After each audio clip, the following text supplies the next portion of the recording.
Muito bem, amigos telespectadores do programa Joaquim Alessi, e nesse bloco da Associação Paulista de Medicina São Bernardo do Campo e Diadema, eu tenho a honra e a satisfação de conversar com o professor Dr. Pilson Choi, que é professor da Universidade de São Paulo, professor de ortopedia, membro da Sociedade Brasileira de Coluna, membro também fundador da Sociedade Mundial de Cirurgia Minimamente Invasiva, que proferiu uma palestra aqui no auditório da APM, falou sobre a situação do exercício profissional do médico do Brasil, os seus problemas frente aos planos de saúde, frente aos hospitais, enfim, uma série de questões importantíssimas colocadas. Primeiro, doutor Pio, obrigado por nos conceder essa entrevista.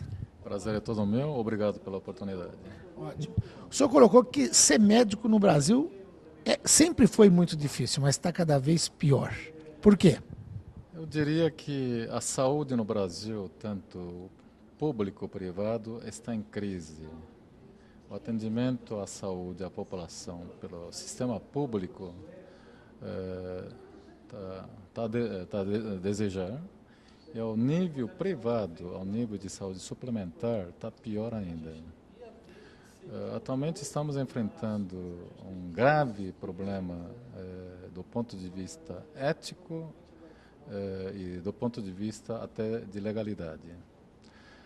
Nossos pacientes, quando nos procuram e a gente precisa realizar algum procedimento, inclusive exame de imagem, eles estão tendo muita dificuldade em usar os planos que eles estão pagando. Quando a questão se torna um caso cirúrgico, o caso é ainda pior. Hoje existe alguns grandes hospitais de São Paulo, como do resto do Brasil. Hoje existe alguns planos de saúde grandes ao nível São Paulo e no Brasil, que existe uma estrutura montada para dificultar o acesso à saúde que eles compraram, à saúde que eles têm direito. Ou seja, um procedimento que o paciente necessita, que o médico, depois de muitos anos de estudo, chegou à conclusão de que é necessário. Uma cirurgia, muitas vezes é negada simplesmente em função de uma questão econômica, é isso? Na verdade, o que está acontecendo é que existe uma estrutura montada que, quando a gente solicita um procedimento e pede uma autorização, eles são obrigados a passar por uma segunda opinião, baseado simplesmente em laudo de imagem. É uma resposta padronizada por algumas operadoras para dificultar a realização do procedimento. E essa segunda opinião não pode ser um médico escolhido por eles, tem que ser um médico indicado pela operadora, normalmente que trabalha para a operadora. Sim, são médicos da operadora. Então, um exemplo, a gente indica um procedimento, aí já vem uma resposta padrão. Houve uma divergência de conduta e de procedimento. De um funcionário sem assinatura de médico, sem assinatura, não se identifica. E que esse paciente é encaminhado para uma segunda opinião. E, via e-mail, eles pedem para a gente escolher, entre uma lista de 3 médicos, qual o médico que eu desejo que faça a segunda opinião. Primeiro, a segunda opinião é prerrogativa do paciente, o convênio não pode impor. E o segundo, muitos desses colegas que estão na lista, a gente que preside uma sociedade científica, sabe nitidamente que não tem competência para ser segunda opinião. E diante disso, quando a gente pede identificação do médico e o laudo, esses são negados. Obviamente, para dificultar o acesso à justiça por parte do paciente. Como o senhor disse aí na sua palestra, então, hoje a coluna ela acaba sendo o calcanhar de Aquiles da saúde suplementar? O que acontece é o seguinte, a população mundial, como a brasileira, está envelhecendo. As tecnologias novas, existe um custo. Então, para tentar minimizar ou maximizar o lucro dele, ou minimizar o prejuízo eventual, eles usam de mecanismos que chegam a comprometer a verdadeira medicina, essa relação médico-paciente. Então, existem operadores, mesmo hospitais, que eles impõem técnicas que o cirurgião deve fazer. Chega a induzir a mudança de uma técnica indicada. E quando precisa de algum material especial, eles indicam algumas empresas que muitas vezes você nem conhece, né? E chega ao ponto de algumas operadoras de algum hospital indicar só um fornecedor e o médico tem que se adequar àquela condição que eles impõem.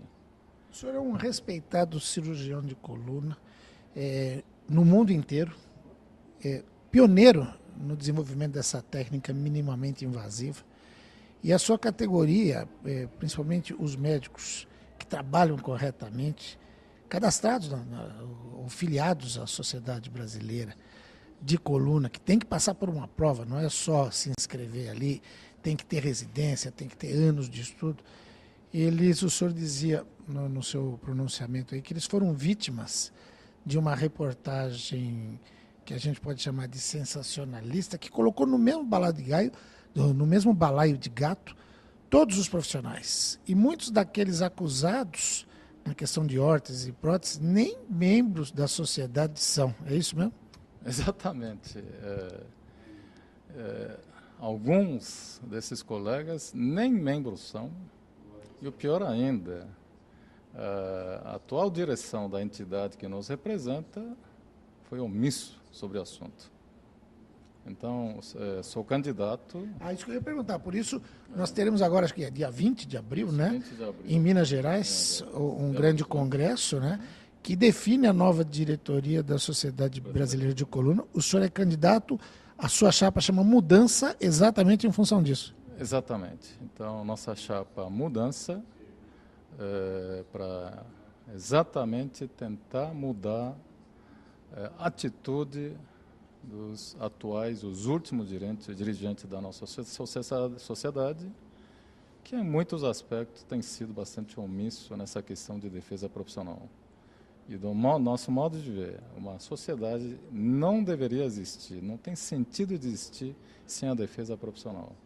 Porque essas reportagens sensacionalistas colocaram todos os médicos, nivelaram por baixo, generalizaram e, obviamente, reportagens provavelmente patrocinadas por alguns interesses secundários terciários. Correto. Para encerrar, hoje, é lógico que eu vou ter que fazer uma entrevista mais longa com o senhor, porque nós temos muito assunto para debater e é importantíssimo isso que o senhor está trazendo para o nosso amigo telespectador, nossa amiga telespectadora. Mas o senhor defendeu no final da sua fala um grande pacto pelo respeito ao Código de Ética dos Médicos. Ou seja, não é preciso criar nada de novo, não. Está tudo ali no código, basta que os envolvidos no processo de saúde, seja da saúde pública, seja da saúde suplementar, respeitem a ética médica. O que assim existe esse grande desequilíbrio entre o interesse do paciente, do médico, contra o interesse das operadoras de saúde e dos hospitais. Esse desequilíbrio tem que ser reequilibrado. Então, se caso formos eleitos para a Sociedade Brasileira de Coluna, nós vamos chamar todas as partes envolvidas, trabalhar junto, identificar os problemas, para tentar se criar um modelo de saúde que atenda a todas as partes, para que a medicina volta a ser exercida de uma maneira ética e legal. Doutor Pio, muito obrigado pela entrevista, parabéns pelo trabalho e até uma próxima oportunidade. Obrigado pela oportunidade. Eu agradeço. Dr. Pio Sunchoy, professor doutor da Faculdade de Medicina da Universidade de São Paulo, conversou com você, amigo telespectador do programa Joaquim Alessi, nesse bloco da Associação Paulista de Medicina São Bernardo do Campo e Diadema. Olá, amigos telespectadores do programa Joaquim Alessi, nesse bloco da Associação Paulista de Medicina São Bernardo do Campo e Diadema. eu tenho a honra e a satisfação de conversar com o Dr. Cláudio Tafla, médico, diretor médico da Mafre Saúde, empresa seguradora que todo mundo conhece. Ele proferiu uma palestra bastante enxuta, bastante curta, mas elucidativa aqui para médicos, para a diretoria da APM São Bernardo do Campo e Diadema, e falando do diferencial da Mafre Saúde no mercado. Qual é esse diferencial, doutor Cláudio? O mercado de saúde hoje ele é muito conflituoso em todas as suas relações. O que a gente tem a oferecer dentro do cenário da saúde suplementar é uma opção que tende a ser menos conflituosa, porque ela dá mais espaço para médicos, principalmente falando sobre médicos hoje na Associação Paulista de Medicina, mas também dá o espaço para os prestadores todos do serviço poderem atuar de uma forma um pouco mais livre, mas sempre em prol do melhor para o paciente. Ótimo. O senhor falou no começo da sua explanação que nos últimos 10 anos, só 2 operadoras de saúde solicitaram, junto à Agência Nacional de Saúde, autorização para funcionar. Ou seja, parece que o mercado não é muito atrativo ou exige muito e exige um empenho, que o senhor falava também o seguinte: o que a gente precisa é atender bem o nosso cliente, porque senão não tem sentido essa existência. Por que acontece isso? Como é que está esse mercado hoje? Eu acho que uma coisa responde à outra. O fato de não terem novas solicitações de criação de novos planos justamente é porque entrar num mercado conflituoso e da mesma forma como se atua não causaria nenhum tipo de impacto e não é interessante para ninguém. A Mafre veio com uma nova proposta. A proposta da Mafre justamente é tentar escutar esses clientes, e aí não só falando sobre cliente e paciente, mas escutar todos esses clientes, porque hospitais também são clientes, laboratórios são clientes, o canal corretor também é um cliente de uma operadora, e a gente precisa, junto com eles e com os profissionais médicos, estabelecer relações mais de vínculo, buscando eficiência, qualidade, resolutividade, porque só investir mais dinheiro não vai resolver as questões de saúde do Brasil. A gente precisa ser mais eficiente com os investimentos que a gente tem. Ótimo. Houve até um debate até importante, e é legal ter opiniões diferentes, né? De quem está de um lado. Às vezes a gente vê o médico reclamar que o médico indicou determinado procedimento, determinado exame ou determinada cirurgia, e a auditoria do plano de saúde, da operadora, acaba indicando um caminho contrário, e fica para o paciente que está na ponta e que é leigo, aquela questão: poxa, mas será que o médico indicou porque eu precisava mesmo da cirurgia e o plano não quer fazer para não gastar dinheiro? Ou o médico também indicou uma cirurgia desnecessária ou um procedimento desnecessário, e a gente sabe que muitas vezes isso acontece, né? Não é a prática usual, mas infelizmente, o senhor falou até num determinado momento, a gente preferiria não ter auditoria, porque podia usar esse dinheiro para outra coisa. Mas o senhor chamou o seguinte: não é o momento de um conflito, de chamar uma guerra, é de chamar um diálogo e de chamar um grande entendimento. Esse é o caminho? Sim, eu acho que a gente tem muitos pontos que foram colocados hoje, eles são muito claros e podem pautar uma discussão que possa ser construtiva, não ir para o confronto. Acho que todos os players desse mercado têm suas razões e suas formas de atuar, e a gente precisa tentar alinhar cada vez mais eles no sentido de trazer melhores resultados. Ninguém é contra a incorporação de novas tecnologias, ninguém é contra os procedimentos médicos que são solicitados, mas a gente tem certeza que a melhor medicina é aquele paciente certo, no lugar certo, com a medicação certa, com o tratamento certo, e ele vai ser bem resolvido dentro desse sistema, trazendo benefícios para todos, porque todos vão se beneficiar dessa melhor medicina. E essa comunicação com a sociedade, levar esse debate de uma maneira franca, aberta, só ajuda nesse processo de aprimoramento dessa integração, né? Com certeza, entender primeiro quais são os interesses envolvidos e a gente digerir isso, né? A gente não pode, de uma forma reativa, brigar com todo mundo e achar que através da briga a gente vai achar soluções para esse cenário. Acho que a gente precisa escutar todos os atores desse mercado, todas as pessoas envolvidas, todos os hospitais, laboratórios, paciente, médico, depois de escutado e criado uma consciência, a gente caminhar no sentido de uma melhor medicina. É o que todo mundo quer fazer. Hoje aqui foi discutido isso e é o que a gente escuta em todas as discussões que acontecem em todos os âmbitos, que todo mundo quer fazer melhor. Todo mundo quer fazer o melhor para o paciente. Só que nesses conflitos, por não se enxergar e por não se entender, acabam brigando mais do que produzindo resultados positivos.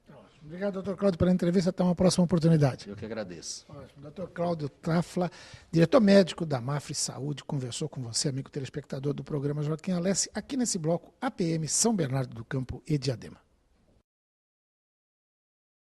Muito bem, amigos telespectadores do programa Joaquim Alessi, e agora, nesse bloco da Associação Paulista de Medicina São Bernardo do Campo e Diadema, eu converso com o presidente da instituição, doutor Marcelo Ferraz, que promoveu no auditório um debate dos mais importantes sobre saúde pública, sobre saúde suplementar dos últimos tempos, envolvendo de um lado a operadora de plano de saúde, do outro lado, doutor Pilson Choi, que é candidato à presidência da Sociedade Brasileira de Coluna.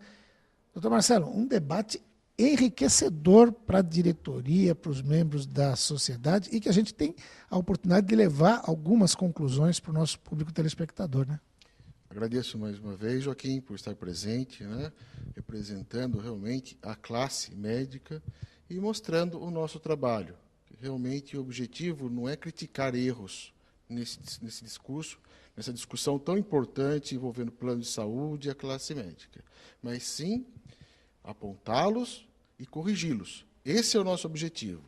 Que o objetivo fundamental, como eu sempre digo, da Associação Paulista de Medicina, da nossa regional, é zelar pela qualidade médica prestada à nossa população. Ótimo. E para falar da qualidade médica, exatamente nesse dia que a gente está gravando aqui, né, o programa é muito transparente, a gente vai ao ar depois, mas grava, hoje é dia 2 de abril, o ministro da Saúde, Arthur Quioro, que foi secretário aqui em São Bernardo do Campo, o ministro interino da Educação, os dois anunciaram um edital, que já foi publicado no Diário Oficial da União, com as regras para a criação de novos cursos de medicina no Brasil. São basicamente escolas em cidades que ainda não têm curso de medicina, 11.500 vagas, em cidades praticamente do norte e do nordeste. Como o senhor vê isso que a gente poderia chamar até de uma proliferação de cursos de medicina, se isso é benéfico, maléfico, que avaliação o presidente da APM faz? Esse tipo de conduta, isso aí já existiu momentos históricos. Na revista da APM de São Paulo tem um recente artigo publicado que nos Estados Unidos, há 100 anos atrás, foram abertas inúmeras escolas médicas. Qual a conclusão? A malformação dos médicos, que acabaram concluindo, geraram mais doença do que saúde. E como eles têm um aspecto administrativo muito grande, se reorganizaram, foram fechadas a maioria dessas escolas abertas espontaneamente, muitas vezes sem uma qualificação evidente, e que depois o mercado dessas escolas médicas foi regularizado de acordo com a necessidade e com a qualidade do médico formado nessas entidades. Então, nós estamos vivendo um momento histórico já ocorrido nos Estados Unidos há 100 anos atrás, que isso vai representar o quê? Só que esse tempo de abrir escolas, inúmeras escolas, fechar as escolas e realmente formar bons médicos, nas principais, de acordo com a sua necessidade, é de 20 anos. Então, eu poderia dizer que nós temos 20 anos aí que nós vamos ter que responder à sociedade perante essa questão, entre aspas, o que o problema da saúde é de principal é a falta de médico, o que não é. O que não é. Um médico bem formado, gerando saúde, é isso que nós precisamos.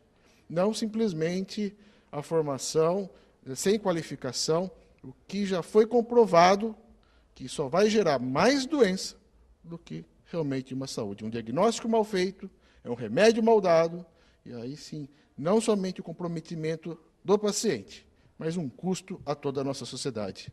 Ótimo. Agora, só para a gente concluir, nessa sua gestão aqui na APM, o senhor tem trazido bastante especialistas, debates importantes, e hoje a presença do Dr. Pilson Choi, um professor doutor da Universidade de São Paulo, que foi seu professor também, né?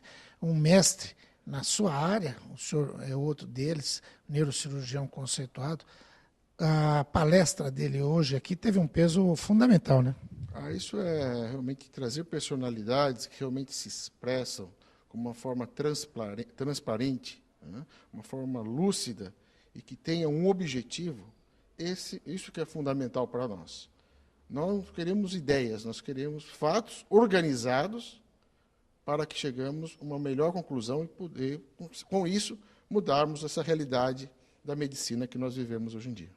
Doutor Marcelo, obrigado por essa entrevista. Até uma próxima oportunidade. Muito obrigado, agradeço a todos. Mais uma vez, obrigado, Joaquim. Ótimo. Doutor Marcelo Ferraz, presidente da APM São Bernardo do Campo e Diadema, neurocirurgião, conversou com você, amigo telespectador do programa Joaquim Alessi, nesse bloco da Associação Paulista de Medicina São Bernardo do Campo e Diadema.